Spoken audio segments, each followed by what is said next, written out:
जो आपने करना है, ऐसे में आपको 2-4 टॉपिक्स आप ले लीजिए जो बार बार रिपीट होते हैं या नोन है कि वो आएंगे, या एक्सपर्ट्स आपको बता रहे हैं कि वो वाले जो टॉपिक्स हैं वो आएंगे। बच्चे जो हैं वो क्या करते हैं कि पूरा पूरा, क्योंकि ऐसे में बच्चे फेल होते हैं बहुत ज़्यादा, तो वो काफ़ी सारे टॉपिक्स तैयार कर लेते हैं। देखो, मेन हेडिंग जो उठाओगे वो कोई भी एक, मसलन जेंडर स्टडीज आप उठा रहे हो, एक मेरा सब्जेक्ट भी है, तो मैं इस हवाले से बात करूंगी कि अगर आप जेंडर स्टडीज ऑप्शनल लेते हो तो आपको पता चलेगा कि सिर्फ 9 चैप्टर्स हैं जिससे क्वेश्चंस आते हैं। ठीक है, तो अगर आप जेंडर स्टडीज ऑप्ट करते हो तो आपके 2 पेपर सॉल्व हो जाने वाले हैं, एक जेंडर स्टडीज का अपना, और वो 9 सबक पढ़ने के बाद तुम्हारा एक ऐसे बहुत अच्छा सा प्रिपेयर हो जाएगा, क्योंकि हर चैप्टर में से तुम मोटी मोटी बातें उठा लोगे और इस तरह करके तुम्हारा एक ऐसे अच्छा खासा सा तैयार हो जाएगा। ठीक है, अब वो ऐसे जो है एक ही ऐसे को उठाओ तो तुम दो उसको एस्पेक्ट्स देखो। ठीक है, उसके एस्पेक्ट कैसे देखोगे,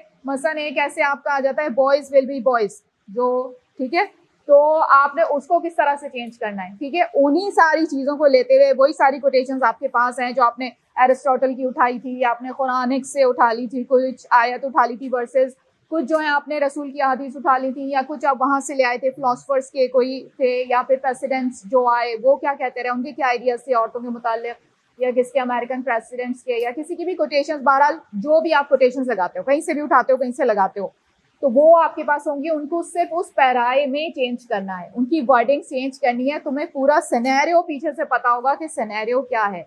जेंडर स्टडीज जो आमतौर पे समझा जाता है कि वो सिर्फ औरत करने का नाम है, तो ऐसा भी बिल्कुल भी नहीं है। ठीक है, उसमें आप डिफरेंट चीज़ें भी पढ़ेंगे, उसमें थेरीज भी होती हैं और बहुत सारी ऐसी चीज़ें। ये वेव्स तो हैं जो फेमिनिज्म की वेव्स हैं, और साथ में कुछ और चीज़ें भी आपको देखने को मिलेंगी, जिस तरह से हमारी ये ग्लोबल जो एनवायरनमेंट है चेंज हो रहा है, तो ये चीज़ें भी आपको उसके अंदर नजर आएंगी, झलक इनकी भी। तो बहरहाल ये कि ये आपके लिए फ्रूटफुल होगा और इस तरह आपके 2 पेपर तैयार हो जाएंगे। ऐसे का पेपर बहुत अच्छा जाएगा। अगर तुम ऐसे जेंडर स्टडी से नहीं उठाते, बहुत सारे लोग बहुत ज़्यादा रिलीजियस होते हैं, तो कुछ स्टूडेंट्स ने मुझसे कहा भी कि मिस मैं ये जो सब्जेक्ट है नहीं उठाऊंगा, मैं ये जो है जेंडर स्टडीज़ नहीं, ये भी इनके खिलाफ है, या इस तरह की बात भी उन्होंने की।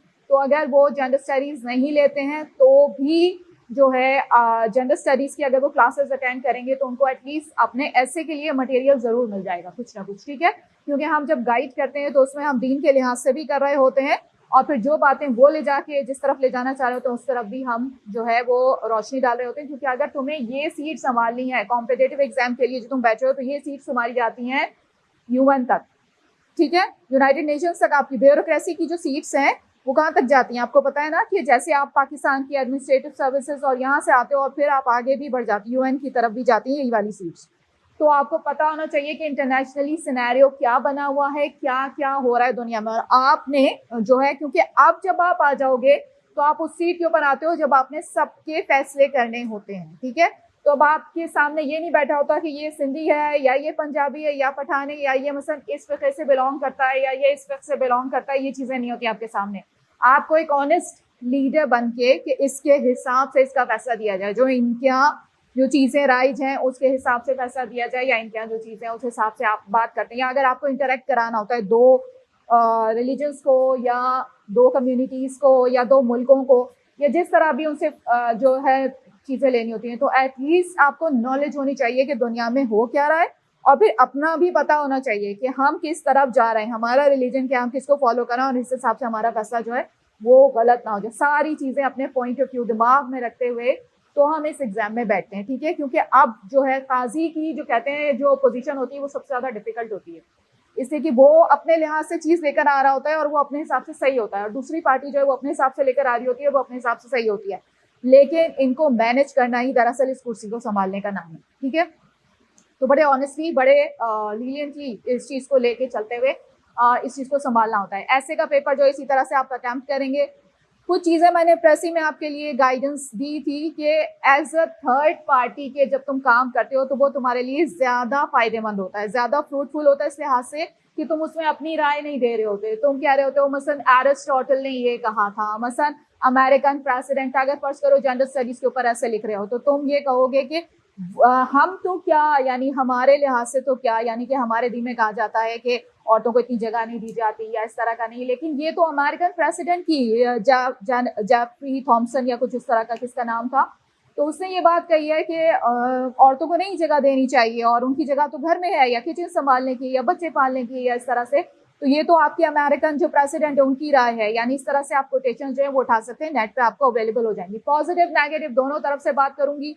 अगर कुछ लोग पॉजिटिवली इस चीज को लेके उठाना चाहते हैं कि नहीं ये कुछ इश्यूज हैं और ये इश्यूज हैं और इनको जो है उस पर नजरसानी की जरूरत है, ठीक है, तो उनकी तरफ से भी बात होगी। कुछ लोग ऑपोजिट में आएंगे, वो कहेंगे कि नहीं नहीं वो जो है ये चीज गलत है और नहीं होनी चाहिए, तो उनके लिहाज से भी वो भी कोटेशंस अपनी उठाएंगे इसी को, और वो इन्हीं चीजों को लेके, जिस तरह मैंने अभी जेफरी थॉमसन का बताया, इसी तरह एरिस्टोटल ने भी यही बात कही थी। आपको सुन के हैरत होगी कि फलसफे के जो माहिर हैं कि औरतों को जो है वो इतनी ज्यादा, यानी बच्चों में ज्यादा अकल होती है बनिस्बत औरतों के, उन्होंने ये बात कह दी थी। तो ये कोटेशंस आप उठा सकते हैं अगर आप नेगेटिव साइड पे, यानी आप औरतों के खिलाफ अगर जो है वो इस तरह का कि बहुत ज्यादा औरत औरत औरत की जाती है। जिस तरह मैं आपको कहूँ कि कोई भी रिलीजन जब आप फॉलो करते हो, आप मुस्लिम हो, आप क्रिश्चियन हो, आप हिंदू हो, आप किसी रिलीजन से भी हो, तो आप ये देखते हैं औरतों के लिहाज से अगर पॉइंट ऑफ व्यू से हम बात करेंगे जेंडर के लिहाज से, तो हमेशा औरत को एक रिस्पेक्टेबल मुकाम दिया गया है, ठीक है। अगर हम क्रिश्चियन लेवल पे आ जाएं तो बीबी मरियम का मर्तबा, ठीक है। तो इसलिए ये कहना कि अगर कोई रिलीजन की तरफ होगा या रिलीजन को फॉलो कर रहा होगा तो वो औरतों को वो पावर नहीं दे रहा, ये बात सबसे ज्यादा गलत साबित हो जाती है, ठीक है। हम मुस्लिम्स के अलावा भी बात करेंगे, मुस्लिम के साथ भी बात करेंगे। अगर मुस्लिम्स में देखा जाए तो आप हमारी होली बुक के अंदर कितने सारे नाम वैसे ही गिन लेते हैं। बीबी मरियम, सूरह मरियम पूरी की पूरी, ठीक है, बीबी हाजरा, बीबी सारा, ठीक है, कितने जिक्र हैं खवातीन के जो हमें रिलीजियस पॉइंट ऑफ व्यू से ही मिल जाते हैं कि इनके कितने बड़े रुतबे हुए, कितने बड़े मकामात हुए और क्या क्या जगह दी गई। अच्छा, उसके बाद जब हम रिलीजन से थोड़ा सा क्या हम कंट्री की तरफ आ जाते हैं तो भी हम देखते हैं कि काफ़ी ज़्यादा खवातीन पाकिस्तान से, जब आपका सिलसिला पहले का था तो भी उनके नाम सामने रहे, ठीक है, जो जद्दोजहद आज़ादी में हिस्सा लेती रहीं। वो फातिमा जिन्ना हुई, उनसे पहले कुछ खवातीन हुई, बच्चियां हुई, जो कॉलेज की बच्चियां थी जो झंडा गाड़ दिया करती थी ऊपर चढ़ के, काफ़ी ज़्यादा मशहूर वाक़या जो हिस्ट्री में आप पढ़ते हैं जो रहे, ठीक है।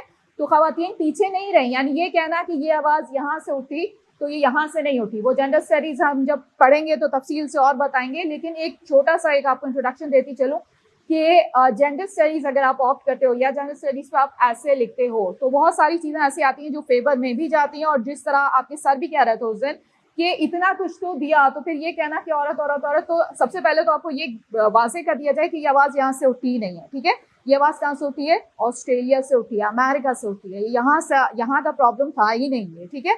क्योंकि जब आप एशियन, यानी आप आज़ादी से पहले अगर देख लो बड़े सगीर पाको हिंद का ज़माना जब देखते हो तो उस वक्त भी आपको न सिर्फ अपने यहाँ बल्कि आपको अपने नेबर्स के अंदर भी खवातीन नजर आ जाएंगी जो काफ़ी ज़्यादा आगे आगे रहीं जद्दोजहद में, और उनको जब आगे रहीं या उनके नाम आते हैं तो उसका मकसद क्या है कि वो इतनी बिल्कुल ही पसमानदा या इस टाइप की नहीं थी कि वो जो है, आपने देखा वहाँ के ऊपर भी जो इंदिरा गांधी थी उन्होंने संभाला, जैसे उस वक्त के दौर के लिहाज से, उस वक्त के लिहाज से जब ब्रिटिश रूल आपके ऊपर हुकूमत कर रहा था तो वो जो गोरी खवातीन थी वो सिर्फ अपने वोटिंग राइट के लिए फाइट कर रही थी कि हमको वोटिंग राइट दे दिया जाए, ठीक है, लेकिन उनको नहीं मिल रहा था। तो ये बहरहाल ये जो आपके 9 चैप्टर्स हैं उनके अंदर डिफरेंट डिफरेंट चीज़ें आएंगी जिसमें से आप मोटी मोटी बातें उठा लोगे और आपको पॉजिटिव लिखना चाहो पॉजिटिव, नेगेटिव लिखना चाहो दोनों एस्पेक्ट से आपको गाइड करते हुए चलेंगे, ठीक है, इंशाल्लाह।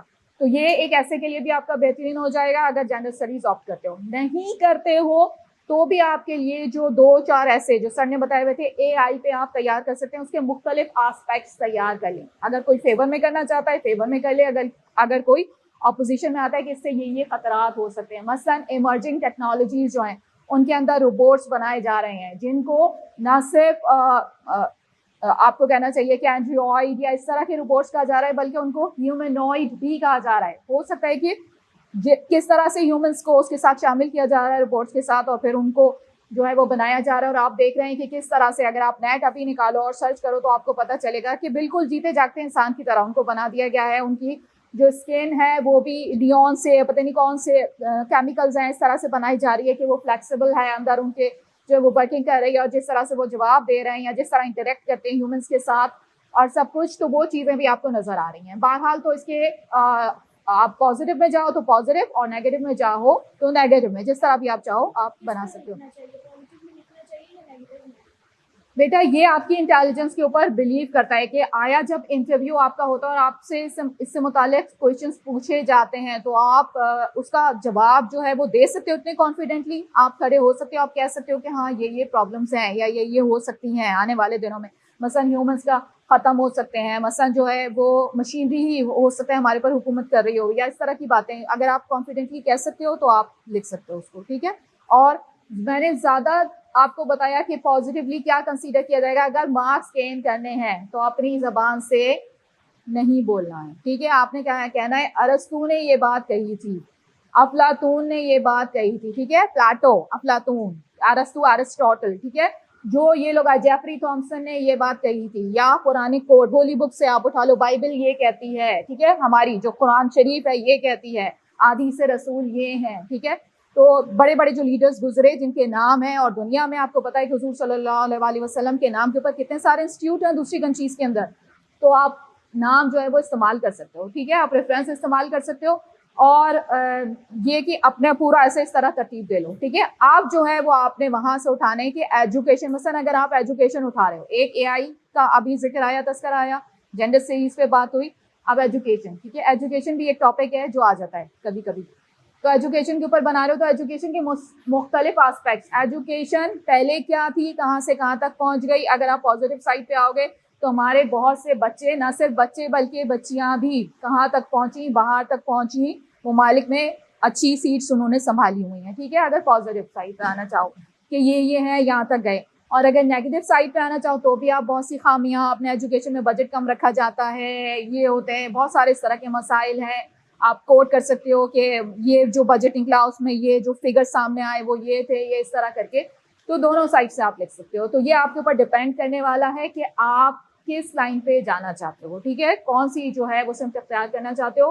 तो इस तरह से आपको गाइड करेंगे। 2-4 ऐसे उठा लो, जो 2-4 आपको टॉपिक एक्सपर्ट्स बताते हैं, वो वाले ऐसे अपने तैयार करना शुरू करो। हर एस्पेक्ट से देखो, अगर इस एस्पेक्ट से आ गया तो क्या लिखना है, अगर बॉयज के एस्पेक्ट से आ गया तो क्या लिखना है। मसलन मैं आपको बताऊं कि जब ये वाला ऐसे आया था, बॉयज विल बी बॉयज, तो क्या हुआ था कि इसको 3 तरीके से लिखा गया इस ऐसे को, इसी ऐसे को, यानी एक तरह ये लिखा गया कि ये सार्कास्टिक लैंग्वेज है, यानी कि इसमें क्रिटिसिज्म है, ठीक है, तो इस लिहाज से जो है उसका ऐसे लिखा गया कि बॉयज चाहे आप कुछ भी कर लें, आप औरतों के लिए जितना भी वो उठा लें, लेकिन वो जो है वही रहेंगे। अच्छा, कुछ ने पॉजिटिवली इसको लिखा, उन्होंने इस तरह कहा कि जनाब बॉयज जो है वो दीन में भी, क्योंकि जो है वो कोई जो अंबिया कराम थे उनमें आपने देखा कि कोई भी औरत जो है वो इतने बड़े बड़े मर्तबे मिले, जिस तरह अभी हमने सूरह मरियम का तज़किरा किया, हजरत मरियम अलैहिस्सलाम को बहुत बड़ा मर्तबा मिला, पूरी सूरह उनके ऊपर है। हमारे यहाँ भी क्रिश्चियंस भी उनको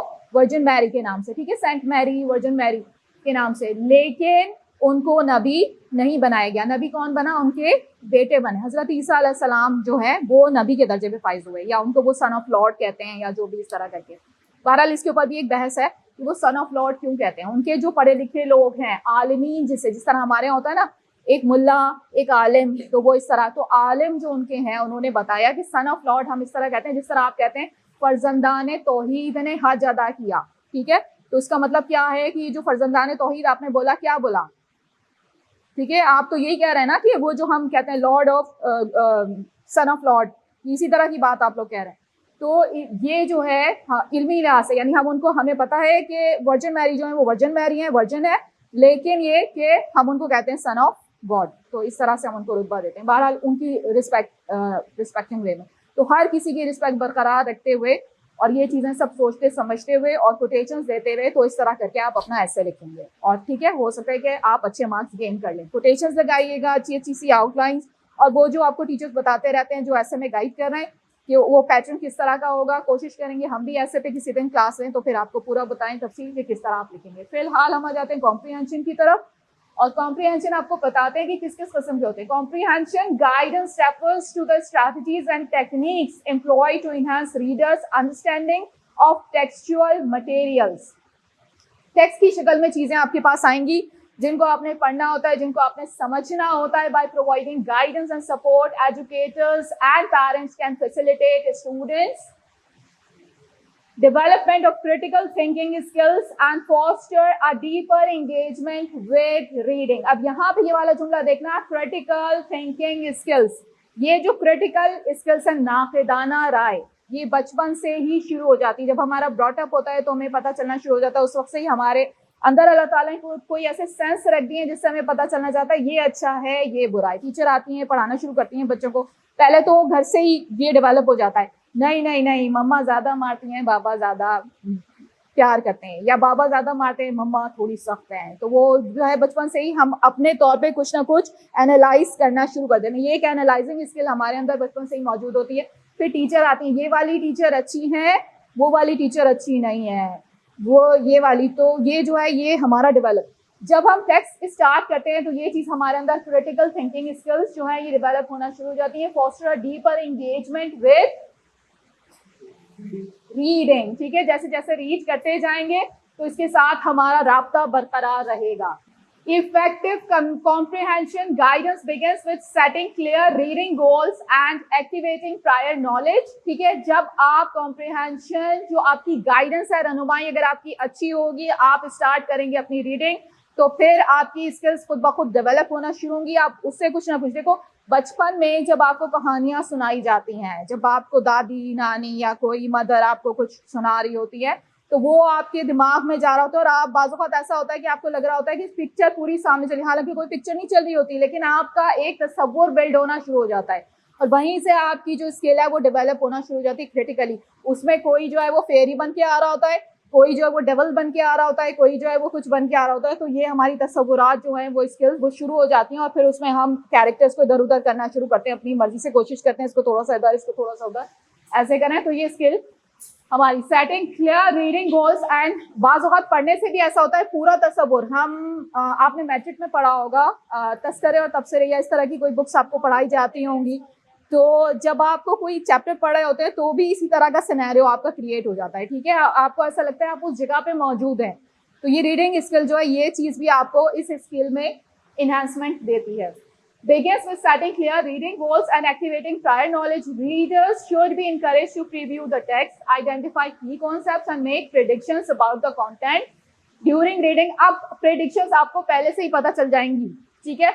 आपने चैप्टर पढ़ना शुरू किया, मसलन मैट्रिक में एक चैप्टर था वो कि एक नेकी की दुल्हन होती है, मैं ये दुल्हन ब्याह के लाऊंगा, जैसे इस तरह करके। तो वो बचपन से ही जो, या दादी नानी जो कहानियाँ सुनाती थी उसमें भी यही होता है कि वो जो है वो कहते हैं कि एक खूबसूरत सी आती है कि आप कौन हो, तो वो कहती है मेरा नाम नेकी है, तो ठीक है, वो कहते हैं कि जी आप जो है वो किसकी दुल्हन होगी, तो उसने कहा कि जो भी अच्छा काम करता है मैं उसकी दुल्हन होती हूँ, जैसे इस तरह करके। या फिर इस्लामिक स्टोरीज आप सुनते हैं तो उसके अंदर आपको बताया जाता है कि जब अमाल का हमारे पल्ला जो है वो वहाँ पे होगा और ऐसे बिल्कुल बराबर आ जाएगा, ठीक है। एक वाक़या बहुत सुनाया जाता है कि बिल्कुल बराबर का आ जाएगा, तो आपसे कहा जाएगा कि एक कहीं से नेकी ले आओ और क्या है कि तुम जन्नत में चले जाओगे, ठीक है। तो वो, क्योंकि वो ये नहीं पता चल रहा होगा कि उसे किधर जाना है, जन्नत में जाना है, दोज़ख में जाना है, तो वो ढूंढेगा, तो वो अपने प्यारों के पास जाएगा तो उसे कोई नहीं मिलेगा, माँ के पास, भाई के पास, बाप के पास, किसी के, सब अपने अपने यानी हिसाब किताब में उस वक्त वो होंगे। तो उसमें एक आदमी उसे ऐसा मिलेगा जो कहेगा कि मेरे पास तो कोई नेकियां हैं ही नहीं, तो एक ही पड़ी है, तो ऐसा करो लो तो मिले जाओ ये नेकी, क्योंकि मुझे तो जाना ही, मुझे पता है मुझे कहाँ जाना है, ठीक है। तो वो नेकी जो है वो उसको दे देगा, वो दौड़ता आएगा और उनसे कहेगा ये देखें मेरे पास एक नेकी आ गई है और मुझे जो है आप जाने दीजिए जन्नत की तरफ। तो जो है उसको वो जब जाने लगेगा जन्नत की तरफ तो उसको आवाज़ आएगी कहाँ जा रहे हो, तो वो कहेगा कि क्यों, क्या हुआ, तो वो कहेंगे कि उसको नहीं ले जाओगे जिसने तुम्हें ये रास्ता पार कराया। तो यानी ये डिपेंड करता है सिचुएशन के ऊपर कि आपको ब्रॉट अप करना है और आपको किसी साइड पे लेके जाना है, रहनुमाई करनी है कुछ रास्तों की, तो वो रास्ते माँ बाप बचपन से या टेक्स्ट की शक्ल में या इस तरह के वाक़यात की शक्ल में और किए जाते हैं ताकि आपका कोई जो है वो मुतय्यन हो जाए, ठीक है। तो इस तरह से जो टेक्स्ट आप पढ़ते हैं वो जो है वो आपको की कॉन्सेप्ट आइडेंटिफाई करा रहा होता है, make predictions about the content, पहले से आपको कुछ अंदाजा हो जाता है कि क्या होने वाला है। During reading students can engage in active reading strategies such as highlighting, annotating and summarizing. These strategies help them identify important information, make connections and track their understanding. Comprehension monitoring is also crucial. Readers should be taught to assess their understanding throughout the reading process. If they encounter difficulties, they can employ strategies such as रीरीडिंग, clarifying unfamiliar terms and seeking assistance, ठीक है, उनको इस तरफ रुझान दिलाया जाता है। अच्छा, आपकी एक दफा समझ में नहीं आया, दोबारा से पढ़ने की कोशिश करो, बहुत सारी चीजें क्लियर हो जाएंगी। जिस तरह हमारी टीचर्स बचपन से क्या कहती थी, हमें कोई वर्ड समझ में नहीं आया, ठीक है, तो वो टीचर्स क्या कहती थी कि अगर आपको इसके माने नहीं आ रहे तो आप परेशान ना होइए, क्या कीजिए, जुमला पढ़ लीजिए। जुमला जब आप दोबारा से पढ़ेंगे या कॉन्टेक्स्ट उसका पीछे से पढ़ेंगे तो इस लफ्ज का मतलब आपकी समझ में आ जाएगा, ठीक है। हो सकता है बहुत सारे वर्ड्स अनफेमिलियर सामने आ जाते हैं, उनका मतलब हमें समझ में नहीं आ रहा होता, तो क्या करना है कि थोड़ा सा पैराग्राफ पीछे से पढ़ो और उसके बाद थोड़ा सा आगे से पढ़ो, तो उससे क्या होगा, ये इस लफ्ज का मतलब समझ में आ जाएगा। तो ये आइडिया वो हमें देते थे कि इस आइडिया के साथ आप पढ़ोगे तो आपको समझ में आ जाएगा। अच्छा, comprehensive monitoring is also crucial. Readers should be taught to assess their understanding throughout the reading process. If they encounter difficulties, they can employ strategies such as rereading. ये तो हो गया ना कि आप दोबारा से उसको पढ़ो, थोड़ा सा देखो, आगे से पीछे से थोड़ा सा पढ़ के और वो आप मतलब निकाल लो, जुमले का मतलब आपकी समझ में आ जाएगा, वर्ड का मतलब आपकी समझ में आ जाएगा। After reading, students can engage in reflective activities to consolidate their understanding. और हमारे इर्द गिर्द जो चीजें हो रही होती हैं, अब इर्द गिर्द से क्या मुराद यहाँ के ऊपर, क्योंकि हम स्टडी की बात कर रहे हैं और कॉम्प्रिहेंशन की बात कर रहे हैं, तो जैसे हम पढ़ेंगे तो उन चीजों का असर कुछ ना कुछ हमारे ऊपर जरूर आएगा, जो हम कहीं ना कहीं हमें नजर आता है हमारे इस्तेमाल में। जिस तरह से आप देखते हैं इस्तेमालात हमारे चेंज होते चले गए, तो हो सकता है हमारे इर्द गिर्द बहुत सारी चीजें ऐसी रही हों जिनकी वजह से हमारी चीजों में कुछ लुक्स चेंज हो गई, कुछ इस्तेमालात, जो चीजें हम जिस तरह इस्तेमाल किया करते थे वो चेंज हो गई, और ये सारी चीजें तो ये खुद ब खुद हमारे अंदर जाती रहती हैं जब हम पढ़ते हैं और उससे अपना कोई कॉन्सेप्ट डेवलप कर लेते हैं और फिर अप्लाई, ये एप्लीकेशन शुरू हो जाती है हमारा सिलसिला। तो हमेशा कहते हैं कि अच्छी बुक्स खरीदो, अच्छी बुक्स पढ़ो, अच्छा टेक्स्ट जब आप पढ़ोगे तो उससे आपके ऊपर पॉजिटिव चेंजेस आएंगे, रूनुमा होंगी। So after reading, students can engage reflective activities to consolidate their understanding. This may involve summarizing the text. अब आपको कभी समरी बनवाई जाती है उसकी, मसलन आपको उर्दू में भी आप देखें तो आपसे कहा जाता है कि इसका क्या बनाइए, खुलासा जिसे हम कहते हैं, ठीक है, या फिर हम मरकजी ख्याल जो बिल्कुल ही छोटा सा होता है। तो सेंट्रल आइडिया यानी पोएम्स में आप इंग्लिश में भी करते हैं सेंट्रल आइडियाज या समरी, जिस तरह आप करते हैं तो उसको समराइज करके कि आपने क्या आइडिया जनरेट किया, तो आप अपना आइडिया उसे वही थर्ड पार्टी के हवाले से, शायर इस शेर में या ऑथर इस सबक में जो है वो ये कहना चाह रहा है, ठीक है, तो वो आप बताते हैं। In summary, comprehension guidance is an essential element of effective reading instruction by providing students with necessary strategies, supporting and monitoring educators can empower them to become proficient readers who can critically engage। देखो अब आ गया आपकी seat, ठीक है, critically engage with and derive meaning from textual materials। अब आप ऐसे seat पे जाके बैठे हो कि आपके सामने कुछ इस तरह की चीजें आएंगी कि आपको क्यों प्रैक्टिस कराई जा रही है, ताकि आप इन चीज़ों से वाकिफ हो और उसको क्रिटिकली एनालाइज कर सकें, ठीक है, आपकी जो थिंकिंग है ये डेवलप हो जाए। और जब ये थिंकिंग डेवलप हो जाएगी तो अब आपको, क्योंकि बहुत सारी चीज़ें जब आपके पास रिपोर्ट्स की शक्ल में आ रही होती हैं तो उसमें कुछ चीज़ें जो हैं वो पहुंचाई जा रही होती हैं, उस कुछ में रियलिटी होती है, कुछ में रियलिटी नहीं होती, बना के चीज़ पेश की जा रही होती है। तो आप क्रिटिकली उसको एनालाइज करेंगे, आप दूसरी तरफ से जो इन्फॉर्मेशन आ रही हैं उनको इकट्ठा करेंगे और फिर उसको क्रिटिकली एनालाइज करेंगे तो फिर सही नतीजे पे पहुंच सकते हैं, वरना हो सकता है कुछ गलत फैसला हो जाए। तो ठीक है, तो इसलिए अपना बिल्कुल सही जो आप एनालिटिकल स्किल है वो डेवलप करने के लिए आपको ये वाली चीज़ें कि रीराइट और इस तरह से करके कॉम्प्रिहेंशन के उसको सवाल बनाओ, उसको सवाल बना के डालो, ये करो, आया ये सही है नहीं है, ये मैच कर रहा है नहीं कर रहा है, सारी इन्फॉर्मेशन, ठीक है। क्योंकि बहुत सारा जब थीसिस भी आप बनाते हैं तो उसके अंदर भी क्या होता है, डाटा कलेक्ट करते हैं तो लोग सही जवाब नहीं देना चाह रहे होते, वजह क्या होती है, कोई बताएगा क्या वजह होती है, सही जवाब नहीं मिल रहे होते आपको। जब आप थीसिस, जब आप अपने क्वेश्चनाइज भरवाने के लिए जाते हैं लोगों के पास तो उस पर वो सेम जगहों के ऊपर टिक मार्क लगा रहे होते हैं या ये कर रहे होते हैं, हमारा नाम सामने ना आ जाए, ठीक है, हमारी इंफॉर्मेशन जो है, अगर मैं मैनेजर के खिलाफ, फर्ज करो कोई मैनेजमेंट के ऊपर या बिजनेस एडमिनिस्ट्रेशन के ऊपर कोई थीसिस बना रहा है और किसी इदारे में वो अपना क्वेश्चनाइज बांटता है, ठीक है, तो क्या होता है वो उस क्वेश्चन में अगर सही लिख देगा कि ऐसा ऐसा होता है तो फिर क्या होगा, हो सकता है वो कहे कि मेरी रिपोर्ट बॉस के पास चली जाएगी, बॉस मुझे फारिग कर देगा, या इस तरह की चीज़ें जो हैं वो ज़हन में आती हैं, जिसकी वजह से इंफॉर्मेशन सही रिवील नहीं हो पाती कि असल सिनेरियो क्या है, ये वाकया आप तक नहीं पहुंच पाता। तो इसके लिए मैं आपको बताऊं, जो लोग बिजनेस वगैरह रन कर रहे होते हैं, ये बिजनेस एडमिनिस्ट्रेशन जब हम पढ़ाएंगे तब बताएंगे, थोड़ा सा हल्का फुल्का बताती चलूं कि अपने बंदे छोड़ देते हैं बीच में, ठीक है। यानी अगर फर्ज करो मेरा कोई रिलेटिव है या मेरा भांजा भतीजा है, ठीक है, तो मेरे हस्बैंड का भांजा भतीजा है कोई, तो हम उसको क्या करते हैं कि उसको छोड़ देंगे मार्केट के अंदर कि भाई आप क्या बन के जाओ। फर्ज करो कि मेरे किसी चीज़ का कारखाना है, बिस्किट, साबुन, शूज, व्हाटएवर, कुछ भी हो सकता है। तो हम क्या करेंगे कि हम उसको कस्टमर बना के भेजेंगे पहले कि वो चीज़ें खरीदे। तो उसको क्या होगा कि उसको जो रिटेलर है या जो सप्लायर है वो उसको कहेगा कि नहीं ये वाला नहीं, तुम ये वाला खरीदो, इसकी क्वालिटी डाउन आ रही है, मसलन अपने मुतालिक वो खुद जान रहा है, ठीक है, उसको पता चला कि मेरी क्वालिटी के मुतालिक बाजार में क्या बात फैली हुई है, ठीक है।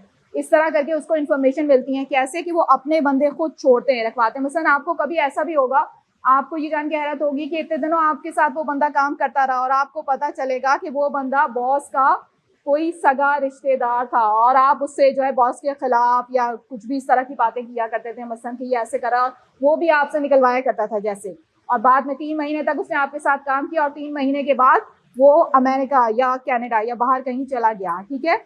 तो ये इस तरह की स्ट्रैटेजीज भी अपनाई जाती है ताकि आपके एम्प्लॉयज जो है उनके मुतालिक भी आपको पता चलता रहे कि कौन आपके साथ पॉजिटिव है और वो इस ऑर्गेनाइजेशन के साथ जो है वो अच्छी तरह वर्क कर रहा है, कौन नहीं कर रहा। ये खैर बिजनेस स्ट्रैटेजीज होती हैं।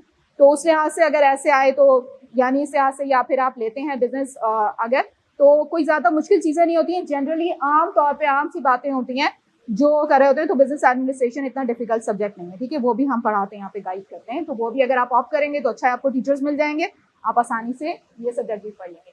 बहरहाल टेस्ट आपके सामने आता है तो क्रिटिकली एग्जामिन करना होता है। क्रिटिकली एग्जामिन के मैंने आपको बहुत सारे तरीके बताए, कुछ प्रैक्टिकल एग्जाम्पल्स भी दी और कुछ ये भी बताया कि जब आपके पास मटेरियल आएगा तो उसको अब आपने क्रिटिकली किस तरह एग्जामिन करेंगे आप। तो उसके लिए एक्सरसाइज आपको यहाँ से जनरेट कराई जा रही होती, क्वेश्चन पूछे जा रहे होते कि आप इसको टेक्स्ट को पढ़ के अब आपने क्वेश्चन निकालना है और उसके आंसर करने। Understanding comprehension. Comprehension is the ability to understand the meaning of written or spoken language. It involves extracting information. Extract करना है information को, interpreting it, ठीक है, अब अपने लिहाज से आपको interpret भी करना है, and drawing inferences to create a coherent understanding of the text, ठीक है। अपनी तरफ से भी आपने कुछ अपना एक नजरिया भी उसके अंदर डालना है, इस्तेमाल करना है, आप किस लिहाज से उसको देखना चाह रहे हैं, किस सिनेरियो में देख रहे हैं। Effective comprehension requires a range of cognitive skills including, ठीक है, कॉग्निटिव दिमाग से जिनका ताल्लुक हो, सोचने समझने की सलाहियत हो जिनके पास, ठीक है, तो वो वाली स्किल्स आपकी डेवलप हो जाती हैं इस एक्सरसाइज के थ्रू। सबसे पहले क्या करोगे, D coding. D coding computer में तो अच्छा खासा नॉलेज जिन लोगों को होती है, कोड्स डी कोड्स होते हैं ना, कोड, कुछ बातें ऐसी होती हैं जो आपको कोड के तरह से बताई जाती हैं, उसको आप डी कोड करते हैं कि मैसेज क्या कहना चाह रहा है। कम्युनिकेशन, बिजनेस कम्युनिकेशन में हमेशा एक बात याद रखना कि जब कम्युनिकेशन होती है तो वो दो तरफा कम्युनिकेशन होती है। बिजनेस जो भी कर रहा है वो कभी भी एक तरफा कम्युनिकेशन नहीं करेगा, ठीक है। एक होगा जो मैसेज दे जा रहा है, यानी मैसेज कौन दे रहा है, जिसने प्रोडक्ट बनाई, अपनी कोई भी चीज की प्रोडक्ट बनाई, वो ऐड लगाएगा, कुछ भी करेगा, सामने से कस्टमर से उसको, जो कस्टमर है उसका वो रिसीवर है, ठीक है, और वो रिस्पॉन्स किस तरह करेगा, फीडबैक देके इस्तेमाल करेगा चीज या बताएगा नहीं इसमें ये नुक्सा, मैं ये वाली चीज इस्तेमाल नहीं करूंगा। तो ये रिस्पॉन्सेज होते हैं, डिफरेंट डिफरेंट रिस्पॉन्सेज होते हैं, ठीक है, तो वो रिस्पॉन्ड करता है। तो कोड डी कोडिंग होती है recognize understanding the individual word in the text, ठीक है, रिकग्नाइज करना होता है, समझना होता है कि टेक्स्ट में क्या बात कही जा रही है। Vocabulary, knowing the meaning of the word and phrases used, ठीक है, जो उसके अंदर वोकैबुलरी आपकी अच्छी होनी चाहिए, वो तो लाजमी है। Phonics, understanding the relationship between letters and sounds. Grammar, understanding the structure and rules of the language. Inference, drawing conclusions based on the information provided. ये चीजें अगर आ गई तो बहुत अच्छा सा आप अपना सॉल्व कर सकते हो comprehension. Strategies for improving comprehension, there are several strategies that can help improve comprehension. Previewing, reading the title, introduction, कुछ अंदाजा, जैसे ही आप टाइटल पढ़ते हो, ठीक है, दिन, ठीक है, एक टाइटल आपको मिला दिन, अब आप अभी पैराग्राफ नहीं पढ़ना शुरू किया, ठीक है, तो आपके जहन में कुछ कुछ आइडिया हो गया कि यहाँ रोशनी की बात होगी, यहाँ उजाले की बात होगी, यहाँ इल्म की बात होगी, ठीक है। तो इस तरह से आप कुछ आइडिया अपना जनरेट कर लेते हो कि ये टाइटल जो है ये हमें किस तरफ लेके जा रहा है, ठीक है, तो इससे ही आपको कुछ चीजें अंदाजा हो जाती हैं। तो रीडिंग द टाइटल, फिर introduction, the heading to get general idea of the topic, annotating, writing notes, ठीक है, एनोटेट किस तरह करते हैं। फिर आपने देखा होगा बहुत सारे बच्चों की इस तरह आदत होती है कि उनकी बुक आप उठाएंगे तो उस पर इतने सारे हाईलाइटर्स किए हुए होंगे, ठीक है, तो वो हाईलाइट कर करके या चीजें याद रखने के लिए कि ये खास चीज थी, ये मुझे निकाल लेनी है इसके अंदर से। जिस तरह मैं भी आप लोगों से कहती हूँ कि आप जनरल स्टडीज पढ़ोगे, 9 चैप्टर्स हैं तो 9 में से एक तो वैसे ही निकाल दो, लास्ट वाला, क्योंकि वो क्या है, वो तो केस स्टडीज हैं। यूसुफ मलाल अजई की केस स्टडी है, शमीन अबू चुनाई की केस स्टडी है, ठीक है, मुख्तलिफ जो हमारे यहाँ की खवातीन है उनकी केस स्टडी, मुख्तारा माई की केस स्टडी है, तो वो तो आप उनको निकाली दो, 8 चैप्टर आपके रह जाएंगे सिर्फ, तो ठीक है 8 चैप्टर पढ़ के आराम से 2 सब्जेक्ट तुम निकाल लोगे।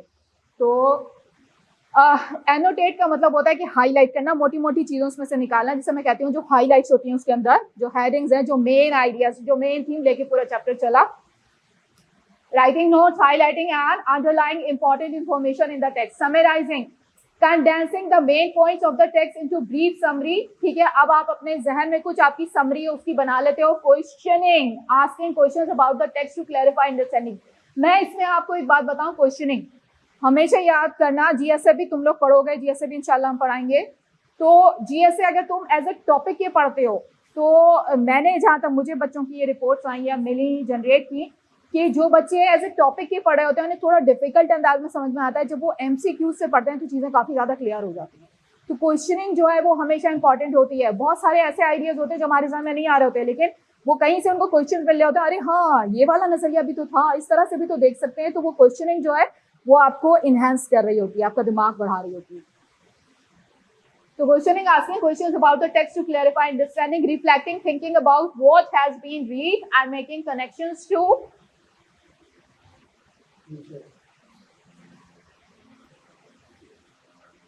prior knowledge. Rereading, going back over the text to check for understanding and fill in any gaps, ठीक है।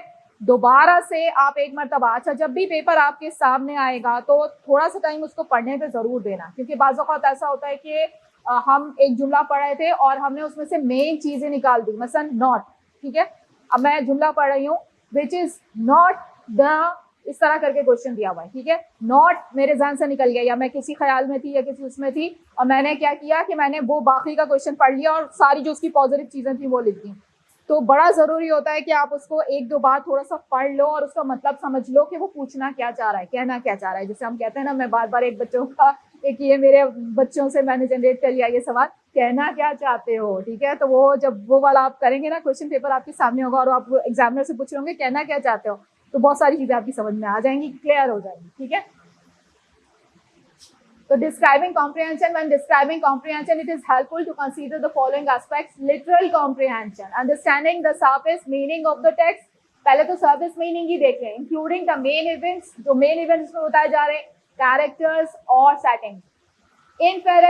Inferential comprehension, drawing conclusions, अब आपने नतीजे अखज़ करने, making inferences based on the information in the text. Critically comprehension, analyze the text, evaluating its strengths and weaknesses and forming opinions about its content, ठीक है।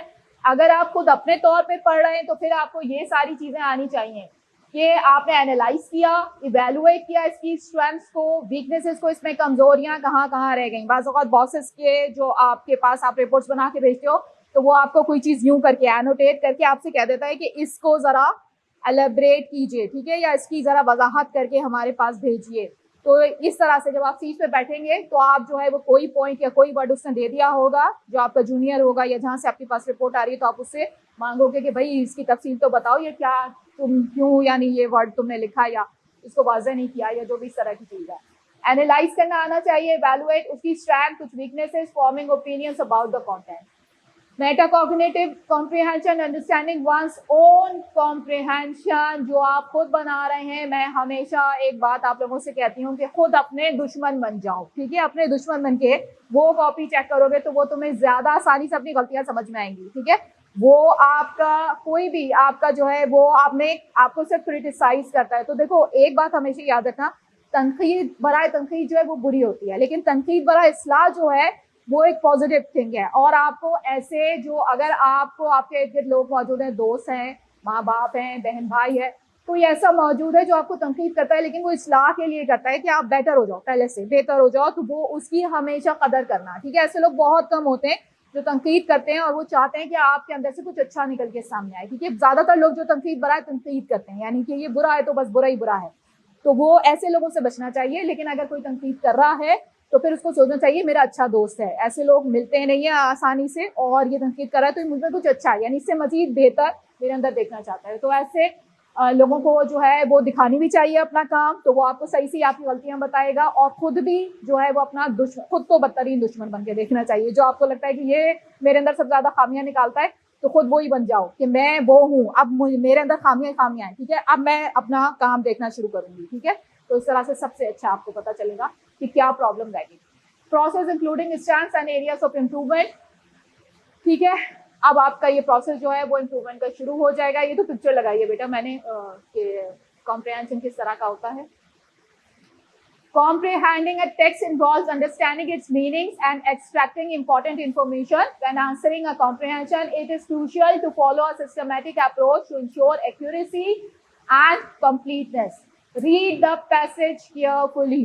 अब आपका प्रोसेस शुरू हो गया, ठीक है, यहाँ से आपका प्रोसेस डेवलप होना शुरू हो जाता है। सबसे पहले तुम बैठ रहे हो एग्जाम में और अब तुमने अटेम्प्ट करना शुरू कर दिया है पेपर। पहली चीज जो देखोगे क्या, रीड द पैसेज केयरफुली। आपने पैसेज बहुत अच्छे तरीके से पढ़ लेना है। Read the passage thoroughly, paying attention to details and identify the main idea. Highlight key points and make notes as you go. This initial reading helps establish a foundation for understanding the text. अक्सर बच्चों को देखा है जब वो paper attempt करने के लिए बैठते हैं तो साइड में एक रफ कॉलम बना लेते हैं और सबसे पहले उसके अंदर पेंसिल से कुछ मार्क करना शुरू कर देते हैं, यानी इस पैराग्राफ के अंदर ये मेन चीजें थी, इनके ऊपर मैंने लिखना है, या ये इन चीजों का तस्करा इसके ऊपर किया गया है। आइडेंटिफाई द क्वेश्चन, अब क्वेश्चन को आइडेंटिफाई करना है। सेकंड चीज, अब आप क्वेश्चन अटेम्प्ट, पहला क्वेश्चन आ गया, ठीक है। Identify the question carefully and determine what information you need to extract from the passage. Identify keywords and phrases that provide clues to the answer. ठीक है, वो वाले keywords और वो वाले phrases जो है वो आइडेंटिफाई आपने करने हैं कि वो स्पेसिफिक सेंटेंसेस के हिसाब से कौन से होंगे। फॉर्मुलेट द आंसर, अब आप अपना आंसर बनाना शुरू करोगे। Based on the evidence you located, formulate a concise and accurate answer. देखो बिजनेस कम्युनिकेशन जब भी हम पढ़ते हैं, क्योंकि अब जो तुम्हारी होगी वो सिर्फ बिजनेस कम्युनिकेशन ही होगी, जो आपकी कम्युनिकेशन होगी तो उसमें सबसे पहले कि कॉन्साइज बात हो। स्मार्ट, जिसे हम आजकल का एक ही वर्ड सबसे ज्यादा कॉमन क्या, स्मार्ट, तो ठीक है, कंसाइज, छोटे से छोटी लेकिन मुदल्लिल बात होनी चाहिए, ठीक है, जो इससे रिलेट भी करती हो। ये ना हम इधर उधर की हाँ करो जैसे, तो वो जो है वो बड़ी ही कंसाइज, बड़ी ही जो है से मुदल्लिल उसके साथ की चीज हो। Concise and accurate answer that addresses the question. Use specific details from the text to support your response. Avoid making assumptions और stating opinions as facts. Check your answer. एक बार आंसर लिखने के बाद अक्सर बच्चों की आदत क्या होती है, निकालना है बस, देना है, यूं यूं किया और बस दे दो, खत्म। नहीं, ऐसा नहीं करना चाहिए, थोड़ा सा उसको चेक जरूर किया करो, ठीक है। जो मैं कहती हूँ कि दुश्मन बन के कम से कम एक मरतबा अपनी कॉपी जरूर चेक कर लो, ठीक है। कुछ खामियां देखोगे, बहुत सारी नहीं तो कुछ ना कुछ तो निकाल ही लोगे, उसी वक्त करेक्शन हो जाएगी आपकी, ठीक है। Reread your answer to ensure it is complete, relevant and supported by the text. If necessary, go back to the passage to double click the evidence. Additional tips, थोड़ी सी जो इजाफी चीजें हैं वो क्या क्या हैं वो देख लो। Use context clues to infer meaning from unfamiliar words or phrases. Context, अगर वही मैंने कहा बार बार कि अगर आपकी समझ में कोई चीज नहीं आ रही, वहां अटक गए हो तो फिर क्या करो, थोड़ा सा आगे का थोड़ा सा पीछे का पढ़ोगे, सिनेरियो वो वाली सिचुएशन पूरी आ जाएगी और फिर आप मतलब उसका निकाल ही लोगे, ठीक है। Pay attention to transitions and signal words to indicate relationship between ideas. Summarize the main points of the passage to help you understand the overall structure. Don't be afraid to reread the passage multiple times to clarify understanding.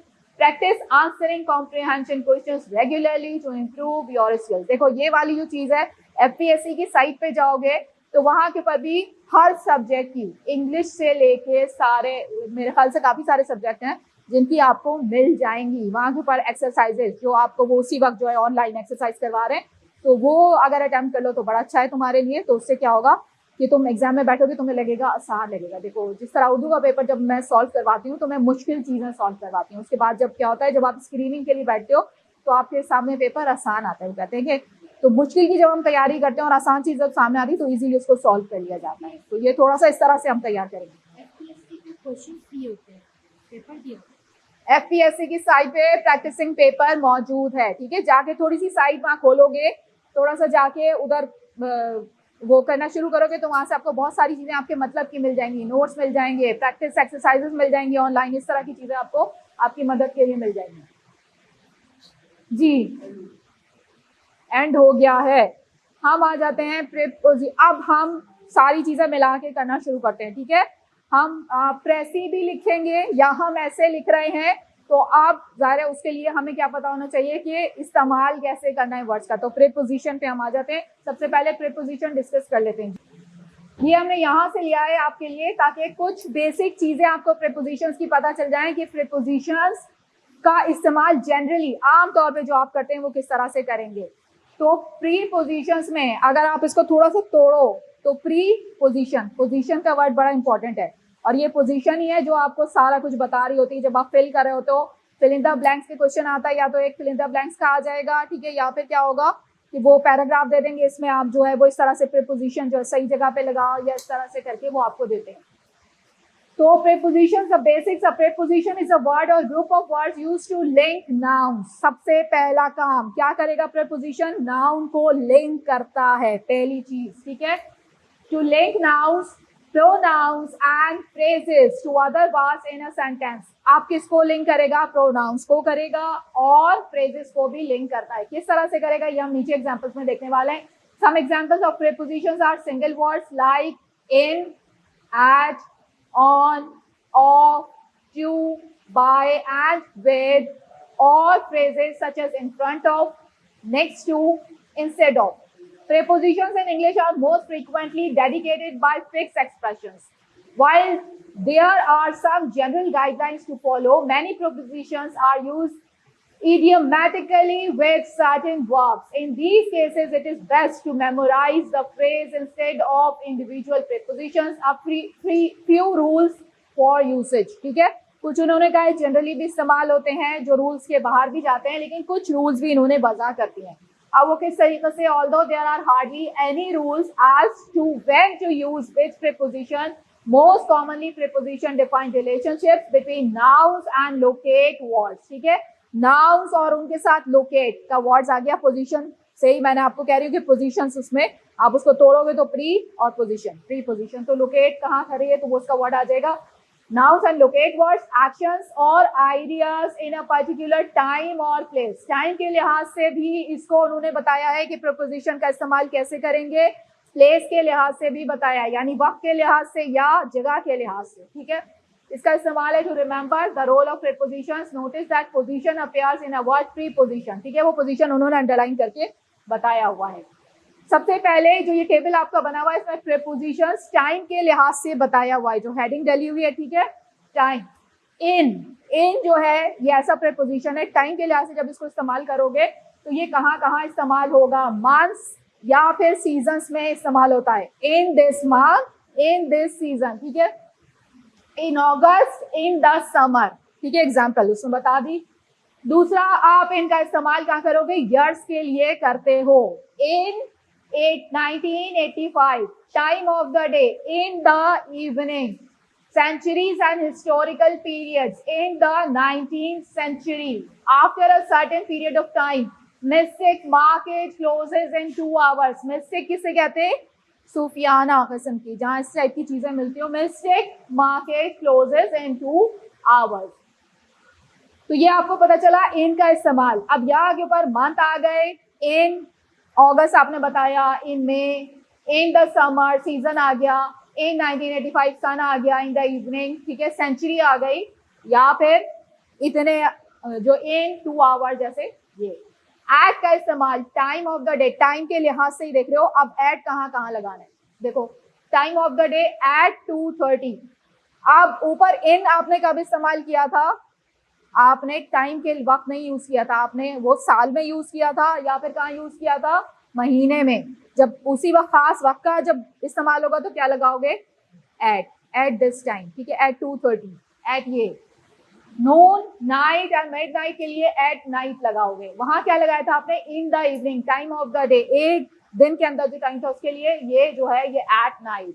Names of meal time, at breakfast.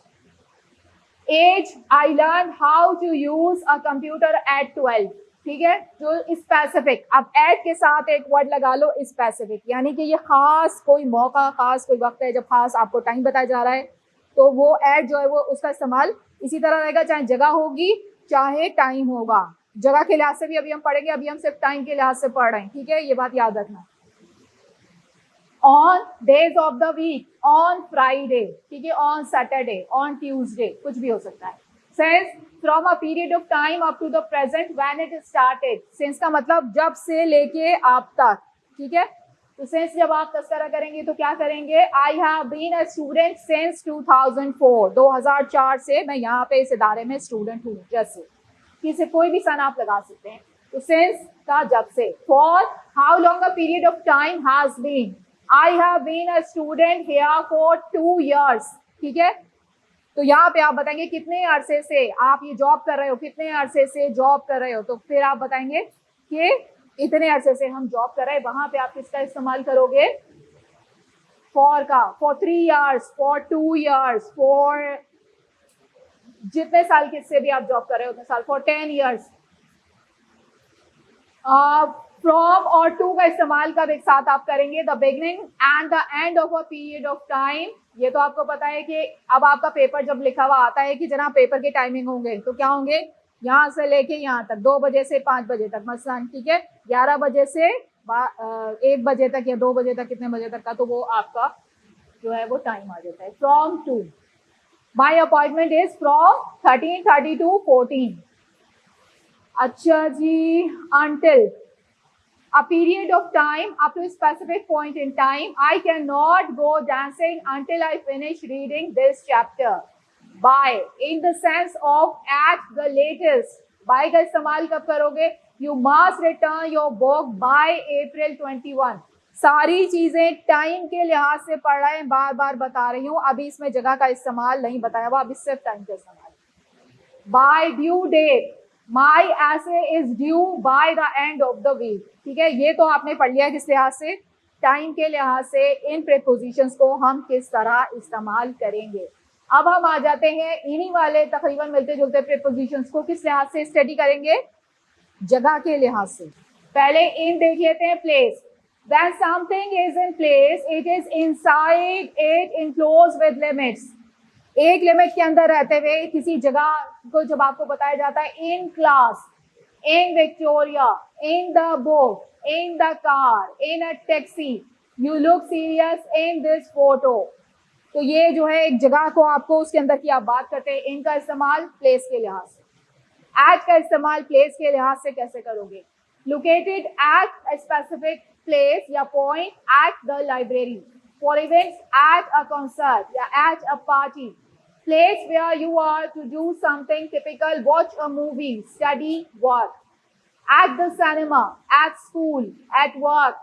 at का इस्तेमाल खास जगहों के लिहाज से। तो मैंने कहा कि at को तुम साइड में अगर लिख लोगे स्पेसिफिक तो ज्यादा अच्छी तरह याद हो जाएगा, चाहे टाइम के लिहाज से हो चाहे जगह के लिहाज से हो। ये खास मौके होते हैं जब at का इस्तेमाल किया जाता है। On, being on a surface not enclosed, I left the keys on the table। Surface की बात हो रही है। For a certain side, left या right, go down this hall to the end, turn right and it's the third door on your left. ठीक है, तो वो अब आपको जो मुड़ना है कहीं जगह का बताया जा रहा है, तो फिर ऑन योर लेफ्ट, ऑन इस तरह यूज होगा। For a floor in a building, my apartment is on the 4th floor। Floor के लिए जब हम लफ्ज इस्तेमाल करेंगे ऑन का इस्तेमाल करेंगे।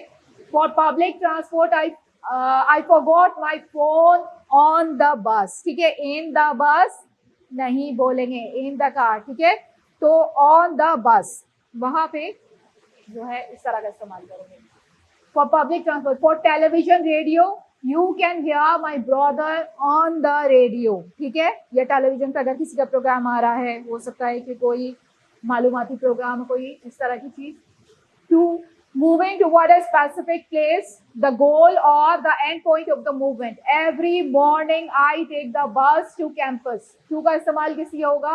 एक जगह से दूसरी जगह आपने जाना है तो बस से आप कैंपस जा रहे हैं, कहीं भी जा रहे हैं, यूनिवर्सिटी जा रहे हैं.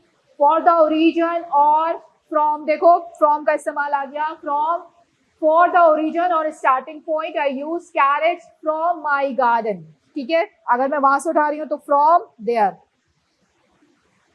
I received a suspicious email from my bank. I will be on vacation from July 31 for a week. तो ये from का जो इस्तेमाल है अलग से इस तरह से आ गया. प्लेस के लिए यूज हुआ है from. ठीक है, मैं कह रही थी टेबल के अंदर मौजूद है. Towards, movement in direction of something. अब आप towards जा रहे हैं तो I suddenly saw a dog running towards me. ठीक है, ऐसा हुआ नहीं कभी वैसे. Across, the movement from one side to another. There is a coffee shop across the street. I swam across the lake. Through. Through का मतलब क्या होगा? किसी चीज में से गुजरना है. ठीक है, तो अब through जो है किस तरह से होगा? Movement from one side of another, but in something. I entered room through an open window. मैं कमरे में दाखिल तो हुआ लेकिन कैसे? खिड़की के रास्ते से, दरवाजे से नहीं आया. ठीक है. You have to go through the kitchen to get to the bathroom. यानी रास्ता जो है वो इस तरह कॉरिडोर या इस तरह की चीज बनी हुई है कि किचन में से होके गुजरना पड़ता है. तो थ्रू का मतलब किसी चीज में से आपको होके गुजरना. Between, a place in the middle of two or more separate people or things. I saw standing between my friend and his parents. जब लोग बीच में आ जाते हैं और ठीक है तो वो इस तरह से उसको बताना है. between, you have to go through the kitchen to get. अच्छा, ये तो the gap between the rich and the poor keeps growing. ये महावरतन बात बोली जाती है. ठीक है, कि जो गैप है, जो हम जनरेशन गैप जिसको बोलते हैं, कि ये जो है ये बढ़ता जा रहा है और इसको कम करने की जरूरत है. जेंडर स्टडीज जब हम पढ़ेंगे तो हम ये भी चीज बताएंगे. ठीक है, अच्छा जी, यहाँ तक आपका हो गया. Between, among, a place surrounded by more than two people और things together as a group in the sense of including. In France is among the countries of western Europe. बहुत सारी चीजों का तस्करा करके उसमें से एक को उठाना फ्रांस. ठीक है, among. Among the advantages of exercising regularly are lower risk of depression and a better quality of life. ये तो सबसे अच्छी बात है. ठीक है, कि रोज कम से कम कोई कुछ कर ना सके लेकिन थोड़ी सी वॉक जरूर कर ले. ठीक है, अगर तुम्हारा ये रूटीन है कि घर से थोड़ा सा फासला है, थोड़ा सा उससे पहले उतर जाओ तो यहाँ तक चलते हुए चले जाओ, क्योंकि वॉकिंग सबसे अच्छी एक्सरसाइज होती है. ठीक है, एक्टिव रहने के लिए. इससे हमारा ब्रेन भी एक्टिव होता है, बॉडी भी एक्टिव होती है और हम कुछ वर्किंग करने की पोजीशन में होते हैं. आ जाते हैं नेक्स्ट. प्लेस के हिसाब से तो हमने देख लिया. अब प्रीपोजिशन का एक और यूज भी होता है, वो कनेक्ट करता है चीजों को. दो चीजों को कनेक्ट कर रहा है. लिंक, जो आपने सबसे ऊपर पढ़ा था कि ये नाउन्स को लिंक कर रहा है, प्रोनाउंस को लिंक कर रहा है, फ्रेजेस को लिंक कर रहा है, वो connection. Of between two noun phrases to show that the first belongs to और is a part of second. The keyboard of my computer is pink. ठीक है, अब ये क्या कर रहा है? Two noun phrases to show that the first belongs to or is a part of. Relationship एक तरह से, यानी जो है कि वो इसका हिस्सा है. तो क्या बता रहा है? The keyboard of my computer is pink. Of तो आपने जोड़ा है, of का इस्तेमाल किया connection. To say how people are related. Richard is the son of Audrey. He is a good friend of mine. With का इस्तेमाल कैसे करेंगे? Between two noun phrases when the second is a particular feature of the first. यहाँ पे आपने दो noun के phrases इस्तेमाल करने हैं. The second is the particular feature of the first. उसका कुछ हिस्सा हो. पहले का I spilled coffee on the computer with a pink keyboard. ठीक है, कि मुझसे थोड़ी सी कॉफी जो है वो उसके ऊपर गिर गई, एक कंप्यूटर के ऊपर जिसका, उस वाले के ऊपर जिसका जो है वो पिंक कीबोर्ड है. तो वो इस तरह से उसको निशानदही करने के लिए विद का इस्तेमाल. टू से दैट पीपल और things are together. I think Sara is studying with Tara. I went to a workshop with my friend for the specific things used to perform an action. My roommate killed a spider with a book. With का इस्तेमाल. ठीक है, By when we want to describe an action in a more general way, जब हम generally किसी चीज का तस्करा करते हैं, इसी चीज को हम generally किस तरह बताएंगे? My roommate saved my life by killing the spider. By का इस्तेमाल यहाँ पे by killing the spider, तो by का इस्तेमाल इस तरह होगा।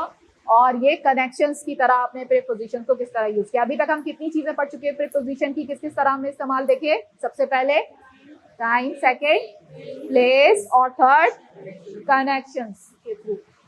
अब यहाँ पे हम देखेंगे एकेडमिक राइटिंग के अंदर जब प्रीपोजिशंस यूज करते हैं तो फिर किस तरह यूज करते हैं। अबाउट फॉर टॉपिक्स, ये टॉपिक किस चीज के मुताल्लिक है? It is about gender studies, it is about English literature, it is about science, GS से, ठीक है।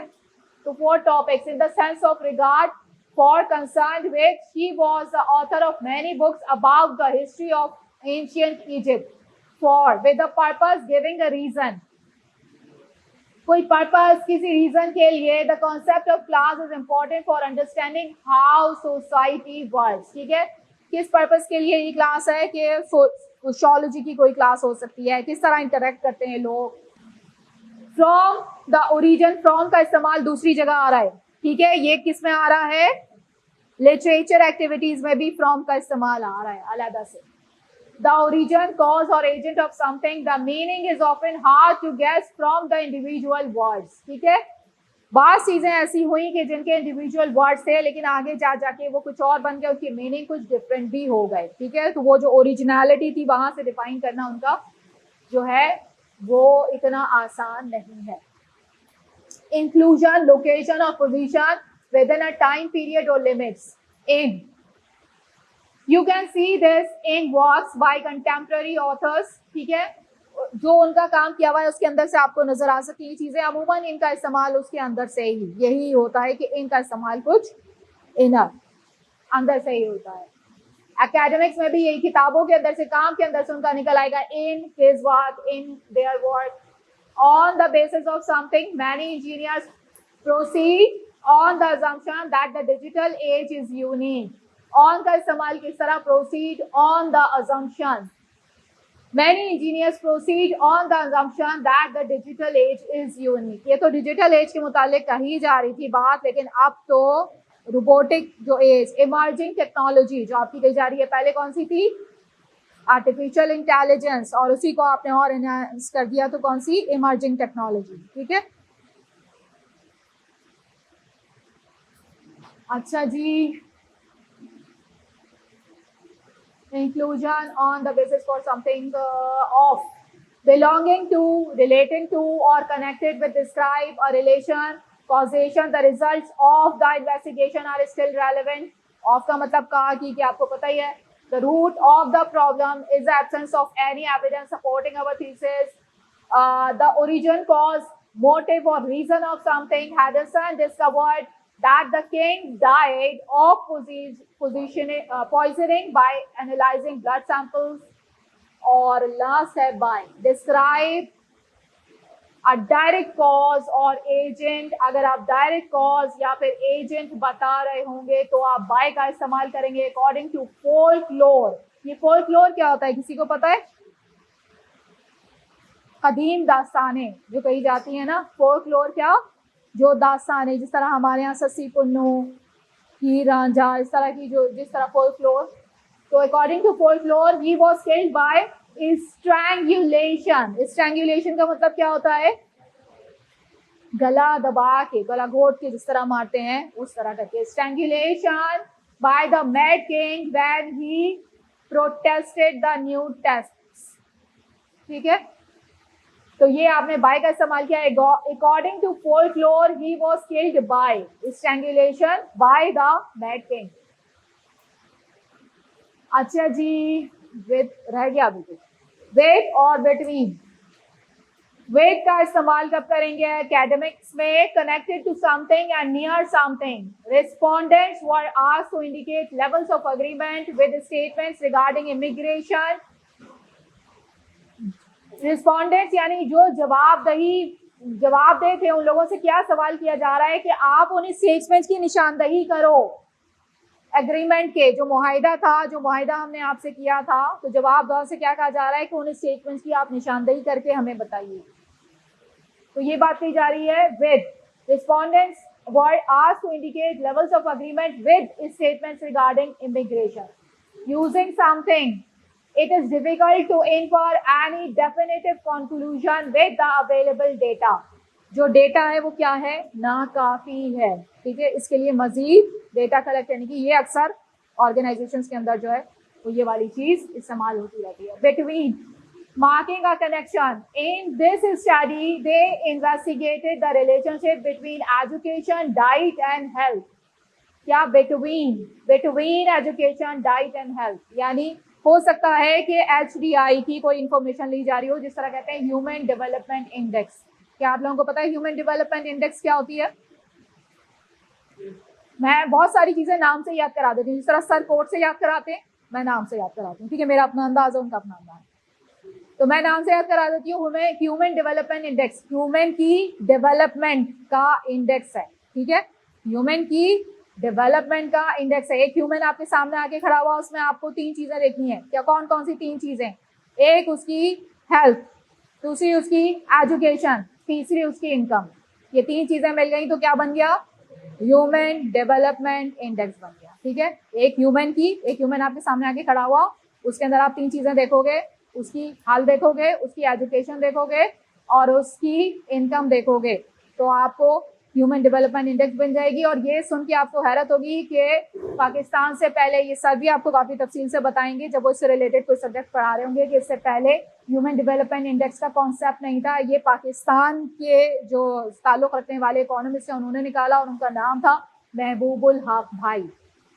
भाई तो मैंने लगा दिया, अपने भाई हैं तो पाकिस्तानी भाई हैं। ठीक है, महबूबुल हक उनका नाम है। ठीक है, तो महबूबुल हक उनका नाम, इकोनॉमिस्ट, पाकिस्तानी इकोनॉमिस्ट जिन्होंने ये डेवलप किया। ये हमारे लिए फख्र की बात, इन्होंने HDI डेवलप किया, यानी ह्यूमन डेवलपमेंट इंडेक्स। इससे पहले ह्यूमन डेवलपमेंट इंडेक्स का कोई कॉन्सेप्ट नहीं था दुनिया में। ठीक है, विकीपीडिया पे इसकी तफसील मौजूद है, वहां से आप लोग देख सकते हैं।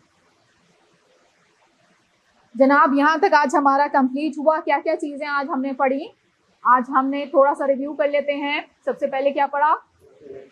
कॉम्प्रीहेंशन हमने पढ़ा कि हम अटेम्प्ट कैसे करेंगे, क्या क्या चीज़ें हमें उसके अंदर जो है वो कितनी किस्म के होते हैं कॉम्प्रीहेंशन। ठीक है, कोई रीडिंग स्किल्स बढ़ाने के लिए होता है, कोई हमारे तसव्वुर, कोई एनालिटिकल होता है, कहीं क्वेश्चनिंग की जा रही होती है। आपके यहाँ जो शामिल है कोर्स में, वो क्वेश्चनिंग क्या शामिल करते हैं मरहला, और आपकी एनालिटिकल स्किल डेवलप करने के लिए करते हैं। ठीक है, और क्या है, उसको पढ़ लेने में कोई हरज है, 2-3 मरतबा पढ़ लें ताकि सवाल में से भी कोई चीज़ मिस ना हो जाए। बाज़ औक़ात सवाल में से भी कुछ इंपॉर्टेंट चीज़ें जो मिस हो जाती हैं, तो कॉम्प्रीहेंशन भी 1-2 बार पढ़ लेना, सवाल भी 1-2 बार पढ़ लेना, फिर उसकी तेज़ी से फिर उसका जो है वो आना शुरू हो जाता है हमारे दिमाग में। उसका इकट्ठा किया और फिर अपना जो है उसका आंसर किया। ठीक है, इस तरह से उसके आंसर करने हैं।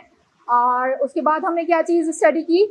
प्रीपोजिशंस। प्रीपोजिशंस में हमें कितनी जगह पता चला किस किस तरह इस्तेमाल होते हैं प्रीपोजिशंस के? सबसे पहले टाइम के लिहाज से, प्लेस के लिहाज से, और कनेक्शंस, कनेक्ट करते हैं 2 चीज़ों को, और एकेडमिक राइटिंग के हवाले से हमने जो है प्रीपोजिशंस को स्टडी किया। ये जनरल स्टडी थी, इन रूल्स के अलावा भी होता है, खुद विक्टोरियन यूनिवर्सिटी आपको बता रही है। ठीक है, लेकिन ये खास चीज़ें जो अमूमी तौर पे हमें नज़र आती हैं, ये इस्तेमालात होती हैं, और यही शायद आपके कोर्स में भी आएंगी, क्योंकि आपका कोर्स ज़्यादातर जो रिलेटेड है उसमें मैट्रिक्स से, वो जो सर कल कह रहे थे कि वो उससे ज़्यादा जो सालेबस है नज़दीक किया जाता है और रखा जाता है ताकि आप लोगों को डिफ़िकल्टी ना हो। ठीक है, तो ये चीज़ें प्रैक्टिस कहाँ से करनी है, कौन सी जगह मैंने बता दी?